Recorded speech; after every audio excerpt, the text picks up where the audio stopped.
En esta tarde nuevamente, aquí estamos por la gracia del Señor, listos una vez más para continuar con la enseñanza de la palabra de Dios, y esperamos que usted en casa también esté listo. Gracias a Dios por su ayuda, por su bendición. Todas las cosas están caminando bien, así que no hay ninguna mala noticia de la iglesia, por lo tanto espero que todo esté bien. Pero si alguien está en alguna situación, por favor háganos saber, y con todo gusto estamos aquí para tratar de ayudar en lo mejor que podamos. Amén. Así que el Señor me los bendiga nuevamente. Deseamos con todo nuestro corazón que cada uno de ustedes sea parte de la enseñanza de la palabra del Señor que estamos iniciando o continuando en esta noche. Este es el segundo tema relacionado con el libro del apóstol Juan, o su primera carta. Así que si usted está escuchando por primera vez, le recomendamos que se consiga una Biblia, que la tenga a su alcance, porque esto le va a ayudar a ir conociendo mejor la palabra del Señor y al mismo tiempo comprendiendo lo que estamos leyendo. Oramos en el nombre del Señor que por favor el Espíritu Santo nos guíe en esta noche en todo lo que hablamos, porque no queremos sacar enseñanzas de nuestra propia mente, de nuestras propias conclusiones, sino que sea bajo la guianza del Espíritu Santo. Así que oremos. Padre, en el nombre de Jesús te damos gracias. Gracias por la enseñanza que en esta noche recibimos, Padre, de ti, de tu Santo Espíritu. Tu palabra nos enseña que toda buena dádiva, todo don perfecto desciende del Padre de las luces, en quien no hay sombra de variación. Por lo tanto, oramos que esta palabra, Señor bendita, llegue al corazón de cada persona, al corazón de cada una de las personas que están escuchando lejos o cerca.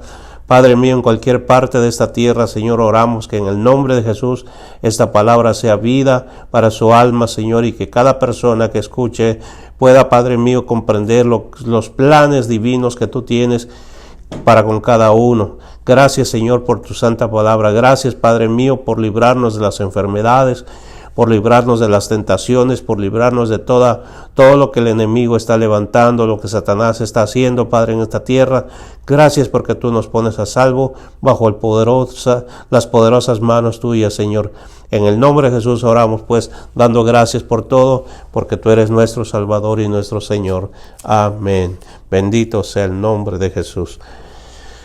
Muy bien, hermanos, continuando con la enseñanza de la palabra del Señor. Hace 8 días estuvimos hablando acerca de lo que el apóstol Juan escribió. Básicamente hicimos un pequeño recuento histórico de lo que sucede cuando se escribe esta carta. Hermanos, lo principal que hablamos después de todo esto es que el apóstol Juan se presenta como un testigo ocular de lo que aconteció. A él no le contaron la historia de Jesús, él fue una persona que lo vivió. Por lo menos durante los últimos 3 años y medio de la vida de Jesús, él vivió junto con el Señor todas las cosas que él testifica en esta palabra. De manera pues que la Biblia, hermanos, tiene testigos oculares de quién fue Jesús, que Jesucristo es una persona verdadera, no es un cuento, en contraposición con la historia de los griegos, que en ese tiempo se escribía demasiado, se escribe mucho en la historia, que cuántos dioses mitológicos ellos tenían, pero que nunca habían tenido contacto con ninguno de esos dioses, sino solamente una historia que pasaba de generación a generación. Sin embargo, el apóstol el apóstol Juan presenta una historia basada en hechos, basada en algo que él vio, en algo que él vivió por sí mismo, junto con otros 11 apóstoles, y bueno, una gran cantidad de personas que seguían al Señor Jesús. De manera pues que cuando él habla como si hubieras, hermanos, tocado todo esto, porque realmente eso es lo que pasó. Lo que palparon nuestras manos, lo que vieron, dice él. Entonces significa que esto tiene un peso enorme en cuanto a la fe, hermanos, porque por lo menos estas personas no fueron la segunda generación, sino la primera generación que vio lo grandioso del Señor Jesús. Y eso es lo que ellos nos pasaron para que nosotros ahora tengamos fe. Nosotros no vivimos como ellos vivieron esta experiencia. Sin embargo, el hecho se puede repetir espiritualmente en cada uno de nosotros, que podemos tener la experiencia personal con el Señor. De eso es lo que estuvimos hablando la semana pasada.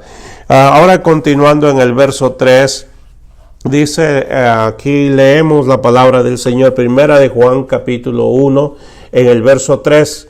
Lo que hemos visto y oído os anunciamos para que también vosotros tengáis comunión con nosotros, y vuestra comunión verdaderamente es con el Padre y con su Hijo Jesucristo. Y estas cosas os escribimos para que vuestro gozo sea cumplido. Aquí continúa el apóstol Juan hablando acerca de lo que ellos vieron, de lo que oyeron, y eso es lo que anuncian, dice él aquí en este verso número 3. Por supuesto, ellos no podían hablar de algo que no vieron, algo que no oyeron. En eso se fundamenta la fe cristiana, hermanos míos, que las personas que han tenido conocimiento del Señor Jesús o están adquiriendo experiencia en la vida cristiana, no pueden sino decir la verdad de lo que han visto, han escuchado, no pueden inventarse historias, porque entonces sería totalmente deshonesto.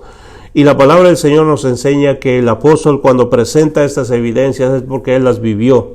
Entonces él nuevamente vuelve a recalcar este hecho y luego dice, y os anunciamos, o sea, nos dan a compartir, nos dan a conocer lo que ellos vivieron, lo que ellos vieron. De manera pues que, hermanos míos, esta historia queda grabado en las páginas de la Biblia para el beneficio de futuras generaciones que vendrían al conocimiento del Señor Jesús.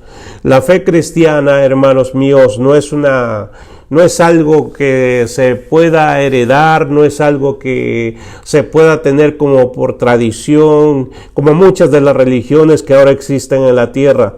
La fe cristiana es más que nada una relación personal con Dios. Se da desde esa parte de la vida. No puede ser por la experiencia de alguien más, sino una experiencia personal. Y cuando nosotros contamos esa historia, tiene que ser verídica, de manera que la persona que lo transmite tiene que ser honesto en lo que dice. Y en este caso el apóstol Juan describe lo que ellos vivieron, lo que ellos vieron, y lo dan a conocer para que otras personas también puedan creer en lo mismo. Hay una palabra muy bendita en el libro del apóstol Juan mismo, en el Evangelio, cuando el discípulo llamado, bendito sea el Señor, de repente se nos va el disco de aquí, Tomás tenía un problema muy serio de que no estaba presente cuando el Señor Jesús se presentó. Jesucristo se presenta, él estaba en otros asuntos y de repente cuando llega, los demás discípulos le dicen, el Señor ha estado con nosotros.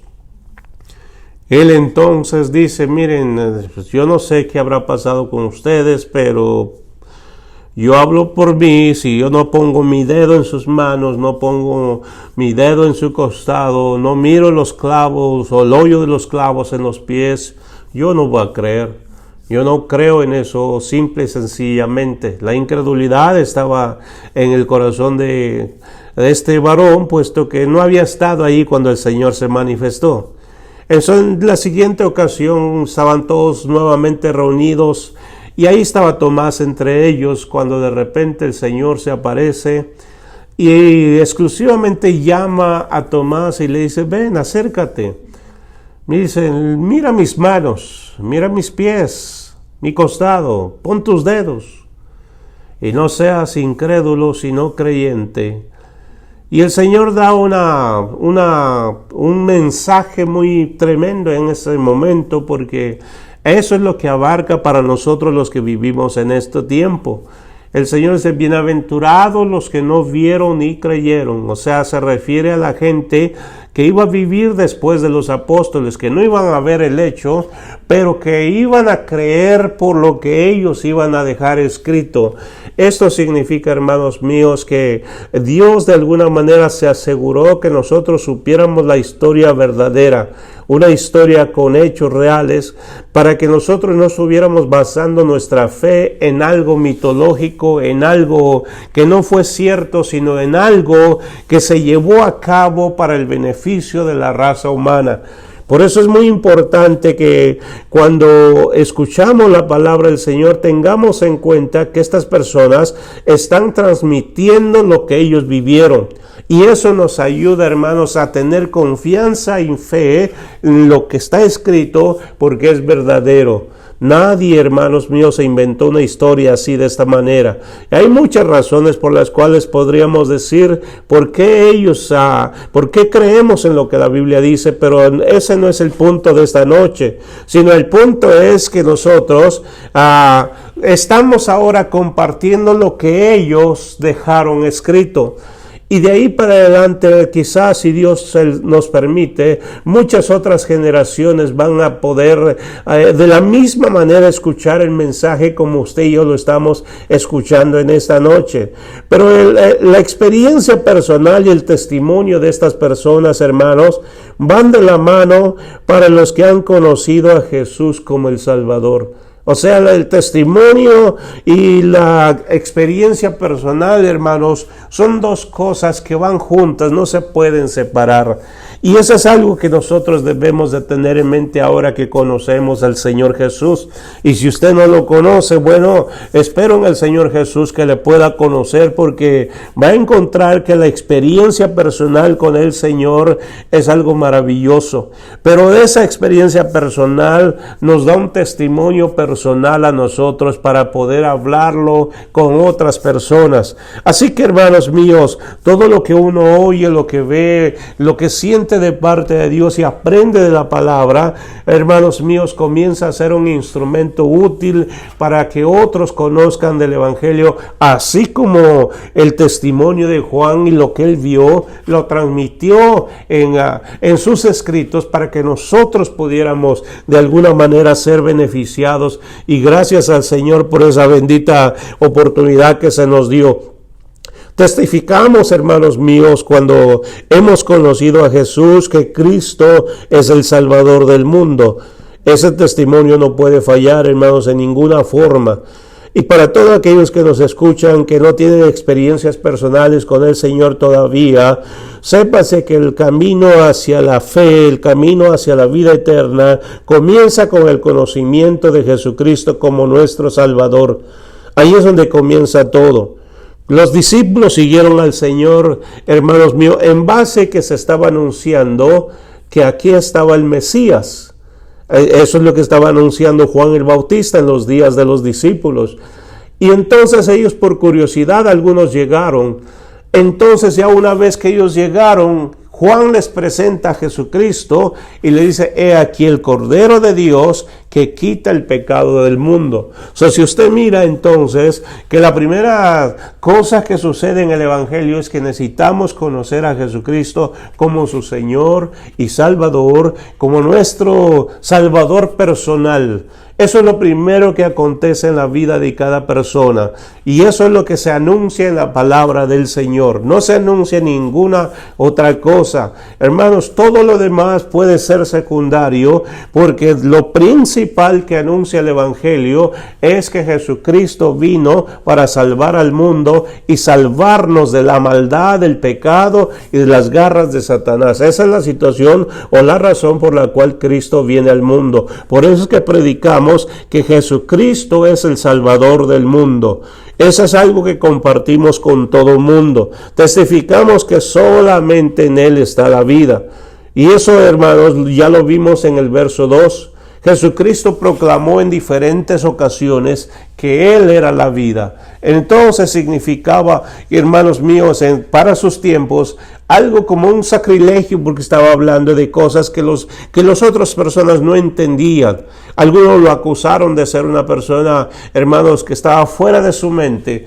Pero sin embargo, Jesucristo continuó proclamando esto, porque en realidad Él es la vida. Sin Dios nada hay, hermanos. Nada de lo que existe, nada de lo que podemos ver en nuestros días, ya sea en el aire, ya sea en el océano, ya sea alrededor nuestro, en los bosques, en las montañas, nada fue creado sin el Señor Dios Todopoderoso. Todo lo que existe, todo lo que vemos, todo lo que palpamos, fue creado por el Señor Dios. Por eso es que, hermanos míos, esto es lo que testificamos, así como lo testificaron los apóstoles. Dice: lo que hemos visto y oído, os anunciamos. Eso es lo que anunciamos hoy en este tiempo. No se anuncia ninguna otra cosa. No nos predicamos a nosotros mismos, como dijo el apóstol Pablo, sino predicamos a Cristo resucitado. Cristo es poder de Dios, es vida eterna para todos los que han conocido al Señor. Eso es lo que la Biblia testifica. Entonces, continuando en este pasaje, cuando las personas escuchan el Evangelio y responden al llamado del Señor, hay dos cosas que acontecen. Primero, que tienen comunión unos con otros, o sea, creyentes con los creyentes, y luego comunión con Dios. Primero vamos a mirar la primera. Dice la palabra del Señor que lo que acontece inmediatamente después de que nosotros creemos en Cristo Jesús, venimos a tener comunión con los miembros de la iglesia, o sea, el cuerpo de Cristo. Miembros que también fueron como nosotros. En otro tiempo no conocían de esto, sin embargo, por el testimonio de otras personas también vinieron a conocer el Evangelio. Y cuando conocieron del Evangelio, bueno, se empezaron a juntar unos con otros. Y eso es lo que la palabra del Señor llama comunión. Usted no puede ser una isla en el ancho mar. Debe de unirse a otros creyentes en la fe. No puede andar volando solo por ahí si usted cree en Cristo Jesús. No puede andar en la vida solitario, porque Dios para eso hizo la iglesia, para que tuvieran comunión unos con otros. Y ahorita vamos a mirar un poquitito más por qué la comunión es necesaria. Entonces, hermanos, como no podemos ser una isla en el mar, necesitamos tener comunión con los creyentes, con los que han creído igual que nosotros. ¿Por qué? Usted a lo mejor está preguntando, posiblemente muchas preguntas están volando por su cabeza. Primero, porque las aves del mismo plumaje vuelan siempre juntos. Usted nunca ha visto los gansos volando con las palomas. Por lo regular, cada grupo vuela con su grupo. Y en esto es muy cierto en cuanto a la fe en Dios, en la fe en Cristo Jesús. Hermanos, el creyente siempre tiende a juntarse con el creyente porque tienen algo en común, algo que hablan en común, algo que sienten en común, algo que piensan en común, porque eso es lo que hace la fe en las personas. Amén. Nos pone bajo una misma mentalidad, un mismo deseo, un mismo propósito. Por eso es que nos tendemos a juntar con personas que creen igual que nosotros. Por supuesto, igual sucede en el mundo. Por lo regular vas a mirar que las personas que no creen en Dios, o estoy hablando del ateísmo, se juntan con otros que piensan igual que ellos. Y eso es muy cierto en cuanto a la ley de la vida. Por eso el cristiano se junta con gente que cree como él, porque él desea que sus pláticas sigan sobre el mismo hilo, sobre la misma línea, y de ahí van edificándose uno al otro. Por eso es que nos juntamos entre creyentes. Hay algo más que nos atrae para juntarnos.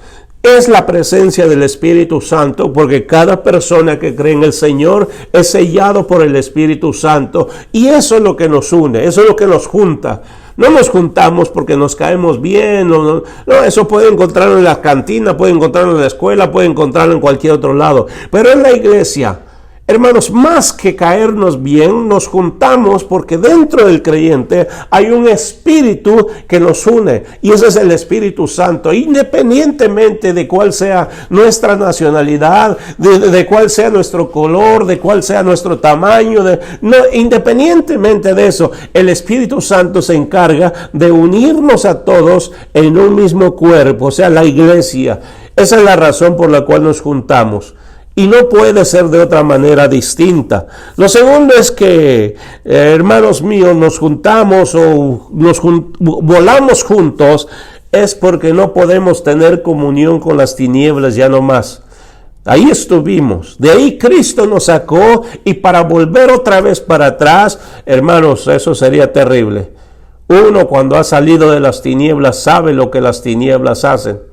Cuando ha vivido una vida, hermanos, de cosas terribles, cuando ha hecho cosas en la vida que no son beneficiosas ni para usted ni para nadie en la sociedad, y Dios lo saca de allí, usted entiende que no puede volver para allá. Esa es la razón por la cual ahora uno tiende a juntarse con personas que le ayudan a conocer la verdad más y más. Uno tiende a juntarse con personas que ahora le animan, que le exhortan a que camine y siga buscando de las cosas buenas en la vida. Por eso nos juntamos y tenemos comunión unos con otros, porque eso nos ayuda muchísimo. Eso, hermanos, trae muchos beneficios de los cuales no vamos a hablar en esta noche, pero, hermanos míos, más adelante, Dios nos permita, podemos hablar de ello. Eso es lo que sucede entonces. Ahora la pregunta es, ¿qué es comunión? Porque, bueno, cada religión entiende la comunión de acuerdo a los criterios de la religión, también de acuerdo a los criterios de quienes manejan la religión. Pero, ¿qué es la comunión según la Biblia? La comunión significa, bueno, esta palabra viene del griego, que es el idioma que se usó para escribir el Nuevo Testamento, de la palabra koinonía. Si usted ha escuchado esa palabrita, se queda pensando, ¿qué querrá decir eso? Bueno, simplemente significa compartir, confraternizar en una idea en común o tener un trato familiar. Imagínense ustedes, simple, ¿no? Simple y muy sencillo. Eso es lo que significa comunión, compartir, ¿ok? Confraternizar en una vida en común y un trato familiar. Esto es lo que hace el cristiano cuando se juntan unos con otros, tienen comunión, o sea, tienen un trato familiar. ¿Sabe que algunas veces he visitado iglesias en México donde gente no me conoce? Pero al igual que me tratan aquí en casa amablemente, llego a iglesias donde ni siquiera nadie me conoce y todo el mundo es amable, te da la bienvenida, que te dice un Dios te bendiga, aunque no te conozca. ¿Por qué? Porque hay algo que nos une. Vuelvo a repetir lo que dijimos hace un rato. El Espíritu Santo es el mismo Espíritu que nos identifica el uno con el otro. Y eso es lo que nos hace sentirnos como estar en familia, aunque no conozcamos a las personas. Eso es comunión. Es compartir juntos las cosas que están a nuestra disposición. Es confraternizar en una vida en común. Juntarnos con personas que ni siquiera conocemos y decirle un Dios te bendiga, como que suena raro para aquel que no es parte del grupo. Pero para aquel que es parte de la iglesia, aunque no sea de allí, es algo maravilloso. Es algo que se siente dentro del corazón y usted no siente cohibirse en hablar de esas cosas. ¿Por qué? Porque siente como que está en familia. Eso se le llama comunión. Hay 3 pasos que se deben seguir para lograr la comunión cristiana verdadera. Esto, hermanos, se deben dar dentro de la iglesia del Señor o dentro de los creyentes. Primero debe estar cimentada en el testimonio de la palabra de Dios. Sin esa fortaleza fundamental es imposible la unidad de la iglesia. Toda nuestra comunión tiene que estar basada en el testimonio de la palabra del Señor. La palabra de Dios es la que nos debe de unir. Y eso, hermanos, es lo que es como el cemento, hermanos míos, cuando usted va a pegar un ladrillo con otro, un bloque con otro. Sin el cemento es imposible que esas dos cosas se peguen. Pero cuando usted le pone cemento y acomoda los ladrillos, acomoda los bloques, hermanos míos, dentro de muy pronto esas dos cosas son inseparables. Eso es lo que nos une. La palabra del Señor es lo que nos une a la iglesia de Dios. Segundo, es mutuo y depende de la unidad de cada creyente. O sea, todos cooperamos para que haya unidad en la iglesia, para que pueda existir comunión.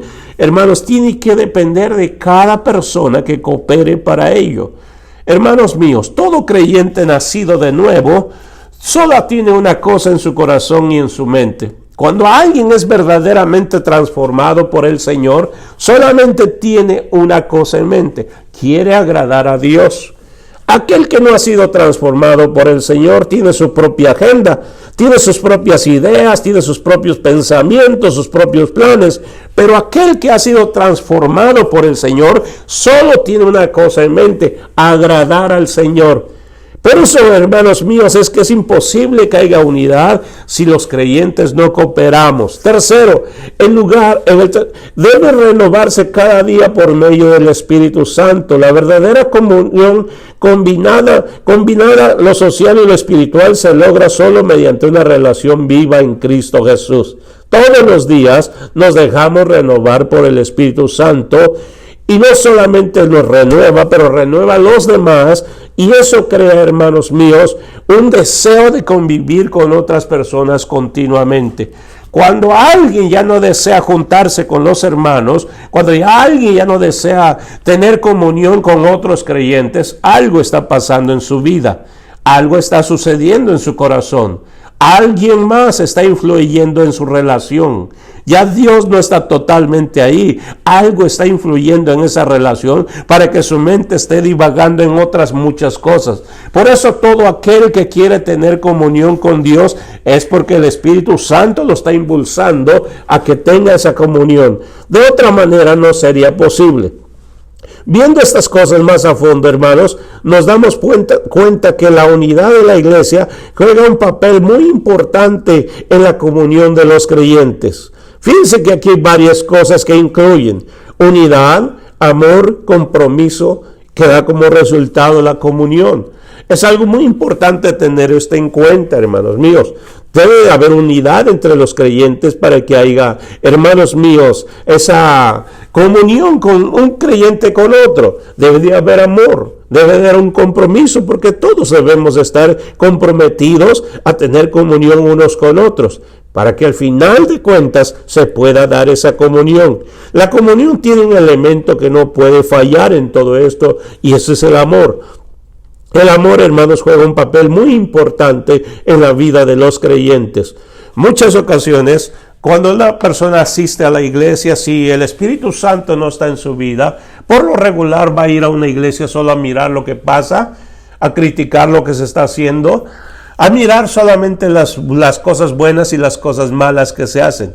Pero cuando alguien es dirigido por el Espíritu Santo para ir a adorar a Dios, para ir a convivir con sus hermanos, miren, hermanos míos, el Espíritu Santo pone un amor dentro de esa persona para que no se ande fijando en todo lo que acontece, en todo lo malo que sucede, porque entonces esa persona, hermanos míos, si mira todo lo que está aconteciendo malo, por lo regular no puede ser edificado en la presencia de Dios. No aprende nada, en otras palabras. Simple y sencillamente sale así como llegó.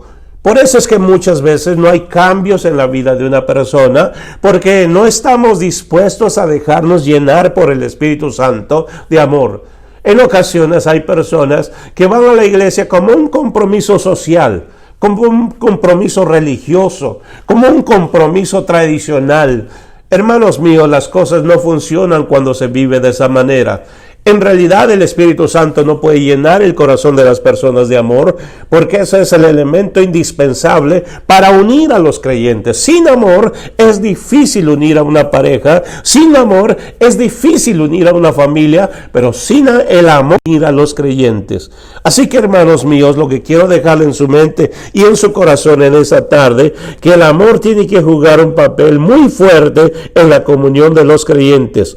¿Cómo sé que tengo comunión verdadera con los demás? Muy sencillo. ¿Qué tanto amas a la gente?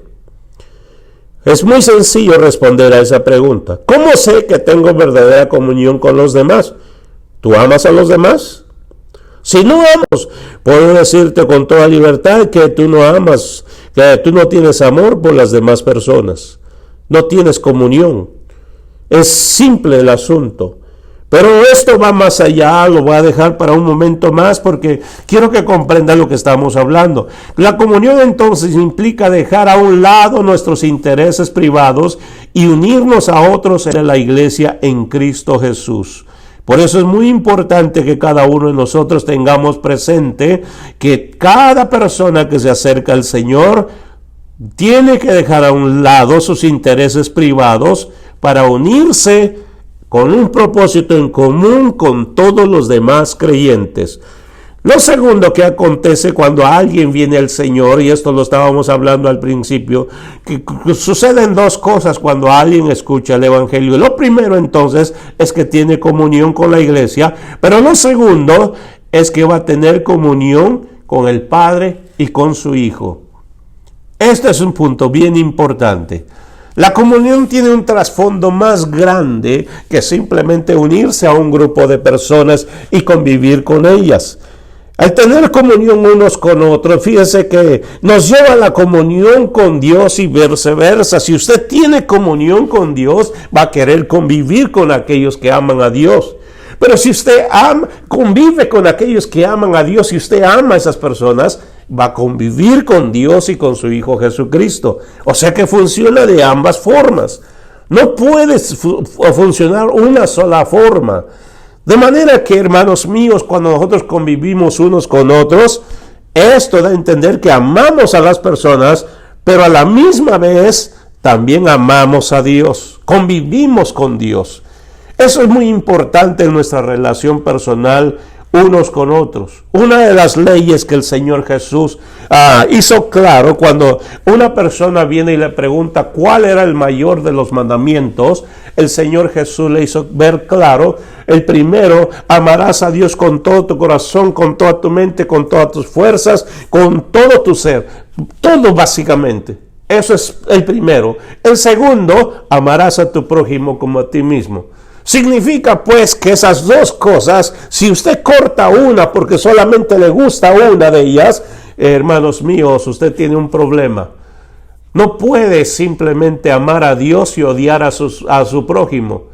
Tampoco puede amar a su prójimo. No funciona de esa manera. En esta noche quiero decir, hermanos míos, cuando tenemos comunión con Dios, tenemos la comunión con los hermanos. Y cuando tenemos comunión con los hermanos, tenemos comunión con Dios. La iglesia es el medio por el cual el Espíritu Santo nos conecta a Dios, quien a su vez quiere tener comunión con nosotros. Dios siempre ha querido tener comunión, buscado de ninguna manera alejarse del ser humano. Dios siempre ha querido tener comunión con todas las personas. El principal propósito de la vida cristiana no es solo conocer acerca con Él y con la iglesia. Mucha gente, pero el problema es que no tienen comunión unos con otros. No tienen comunión con Dios claro y sencillo. A veces sí, para unas personas tener comunión con Jesús es sinónimo de ir a la iglesia. No, el incrédulo puede ir a la iglesia, pero es más, ¿sabe qué le voy a decir? Y yo espero que nadie se moleste. El diablo va a la iglesia. A lo mejor está antes que tú llegues ahí. Sin embargo, él no tiene comunión con Dios, tampoco con la gente. Si de alguna manera él tiene comunión con la gente, es solo para destruirla. Por eso es muy importante que tengamos en claro en nuestras mentes que Jesucristo quiere que usted le conozca, pero quiere que también tenga comunión con Él. Eso es algo que no puede dejarse a un segundo plano. Todos los redimidos deben de siempre buscar la comunión unos con otros y con Dios, así como el río, hermanos, busca su desembocadura normalmente. Cada vez que ve usted llover, el río va a encontrar su desembocadura, hermanos, sin ningún problema. El cristiano que cree en Cristo Jesús no tiene por qué estar batallando en buscar comunión con los creyentes. Eso es algo que tiene que darse naturalmente para aquel que quiere servir al Señor. ¿Cuál es el resultado de la comunión? Bueno, es algo que sucede en el corazón de los creyentes que se llama gozo. El gozo que inunda en el corazón de los verdaderos redimidos, este gozo también inunda en el corazón de Dios. Quiero que me entienda esta partecita antes de terminar. Así como cuando el hijo pródigo supo que podía regresar a la casa de su padre, por fin despertó y dijo: voy a volver a la casa de mi padre, aunque me haga un servidor más, no importa, yo quiero regresar a su casa. Y bueno, tomó la decisión y regresó. Pero cuando su padre le vio que venía a distancia, dice que, hermano, lo había estado esperando ansiosamente por mucho tiempo. El padre no era rencoroso, no fue una persona vengativa, sino al contrario, corrió y aún viéndolo de lejos, lo pestilente que venía, lo mal vestido que venía, no le importó. Corrió, lo abrazó y lo besó, lo llevó a casa y ordenó que le cambiaran toda su ropa, y que no solamente que le cambiaran toda su ropa, pero le pusieran anillo y calzado. Eso tiene un significado importante. Pero lo que quiero señalar es que hubo un gozo tremendo en el corazón del padre porque su hijo había regresado, pero había un gozo tremendo en el corazón del hijo porque había sido recibido por su padre sin ningún rencor. Mire que esa es la relación que Dios ha querido tener con el ser humano siempre. Una de las cosas que suceden en el corazón de los creyentes cuando son dirigidos por el Espíritu Santo es que el gozo de ese Espíritu Santo, hermanos míos, fluye constantemente en el corazón de los creyentes. Pero ¿sabe? No es solamente el gozo del ser humano que se deja ver, pero es la alegría de Dios. En la palabra encontramos que cuando un pecador se arrepiente, hay gozo en el reino de los cielos por cada persona que regresa al Señor. ¿Qué significa entonces? Que el Padre Celestial hace fiesta por cada persona que regresa a su reino. Es importante comprender que el gozo no es solamente para los seres humanos, pero para Dios también. Por eso es que entendamos que tener comunión unos con otros causa, hermanos, gozo en el corazón de Dios.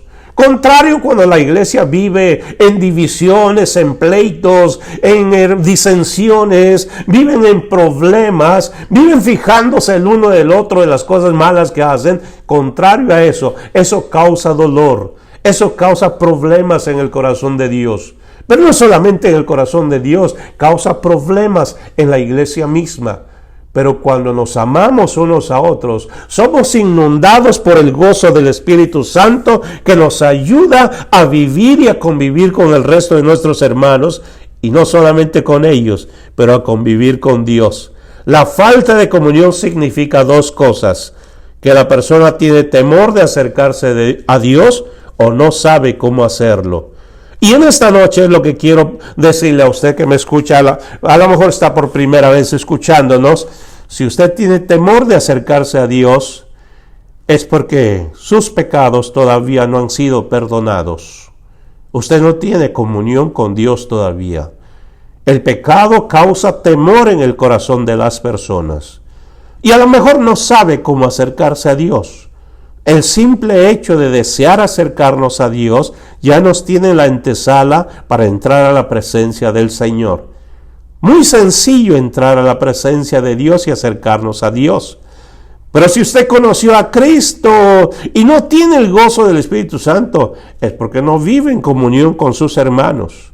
Si usted no vive en gozo constantemente, es porque no ha hecho lo que el Señor le ha pedido que haga. Y si usted no tiene comunión con sus hermanos, no vive en la unidad del Espíritu, tampoco tiene comunión con Dios. Y estoy hablando a usted como creyente. Y si usted no tiene comunión con Dios, usted se encuentra lejos de Dios, por lo tanto lejos de la comunión con aquel que le llamó. Y aquel que no tiene comunión con Dios está en peligro porque vive sin Dios, vive sin la protección del Señor. Por lo tanto, la palabra de Dios dice que está bajo la ira del Señor. O sea, en esta noche, simple y sencillamente, lo que quiero dejar claro en su corazón es que Dios hizo la iglesia para que los creyentes tuvieran comunión unos con otros. Pero la iglesia es el medio por la cual ahora podemos tener también comunión con Dios, porque el Espíritu Santo está envuelto. Si el Espíritu Santo no está trabajando en tu corazón, tú no tienes comunión con Dios ni con la iglesia. Estás en problemas. Necesitas buscar la ayuda del Espíritu Santo para que tú vuelvas al Señor. Pero si usted no conoce a Dios y ha vivido en temor y en miedo, yo le digo en esta noche, en Cristo Jesús hay esperanza. Simplemente repita conmigo esta oración en esta noche. Padre Santo, reconozco que necesito de ti, Señor, que necesito de tu salvación, necesito de tu gracia, necesito de tu perdón. Te ruego que perdones mis pecados. Bórralos, Señor Jesús, con la preciosa sangre de Jesús. Escribe mi nombre en el libro de la vida y hazme como uno de tus hijos, Señor. Así que, Padre, gracias. Gracias por el perdón de mis pecados y por la salvación de mi alma, en el nombre de Cristo Jesús. Y para usted, hermano, hermana, que está batallando con la comunión con otros creyentes, yo le digo en esta noche, tome la decisión de renunciar a ese tipo de pensamiento. Dígale ahí a esa parte de sus ideas y pensamientos. Ore conmigo, Señor Jesús, te ruego que me perdones la falta de comunión con mis hermanos. Te ruego, Padre, en el nombre de Jesús, que me hagas uno con ellos, así como tú eres uno con el Padre. Padre mío, en el nombre de Jesús, gracias por permitirme empezar una vez más, Señor, y poder tener comunión con ellos y contigo, Señor. Gracias, Padre, en el nombre de Jesús. Padre, en el nombre de Jesús, gracias por tu iglesia, gracias por tu palabra y gracias por lo que estás haciendo entre los creyentes. Oramos que bendigas a cada familia, Señor, en particular. Bendice a cada hogar, bendice, Padre mío, a los jóvenes, a los niños, adultos, ancianos y a todos en general, Señor. Que tu mano preciosa los cubra, Padre mío, a los que están lejos, a los que están cerca, en el poderoso nombre de Jesús. Gracias, Señor. Amén. Amén. Que Dios te bendiga, hermano, hermana, y nos veremos en la siguiente ocasión con el favor del Señor. Amén.